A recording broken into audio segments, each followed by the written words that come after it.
ఇవాళ డాక్టర్ శ్యామా ప్రసాద్ ముఖర్జీ కాశ్మీర్ ఈ దేశంలో భాగమే అనేటటువంటి భావన చేత దేశవ్యాప్తంగా జాతీయవాదాన్ని విస్తరింపజేస్తూ ఈ దేశంలో అప్పుడున్నటువంటి కాంగ్రెస్ పార్టీ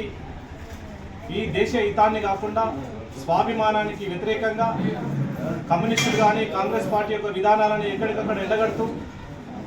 इस देश में दो विधान दो निशान दो प्रधान नहीं चलेगा అనే నినాదం చేత ఈ దేశాన్ని జాతీయవాదం వైపు సంఘటితం చేస్తూ ఈ దేశమంతా ఒకటే, ఈ దేశ ప్రజలందరూ ఒక కుటుంబం అనేటటువంటి ఒక విశాల దృక్పథాన్ని చాటినటువంటి మహానేత డాక్టర్ శ్యామా ప్రసాద్ ముఖర్జీ. ఆయన యొక్క సిద్ధాంతాలని, ఆయన ఆశించినటువంటి విధానాలని, ఆ యొక్క జాతీయ విధానాలని ఇవాళ యావత్ భారతదేశం అంతా విస్తరింపజేస్తూ జనతా పార్టీగా, ఆ తర్వాత భారతీయ జనతా పార్టీగా 1980లో ఆవిష్కరించిన తర్వాత అప్పటి నుండి ఇప్పటి వరకు కూడా డాక్టర్ శ్యామా ప్రసాద్ ముఖర్జీ యొక్క ఆకాంక్షలు నెరవేర్చే దిశగా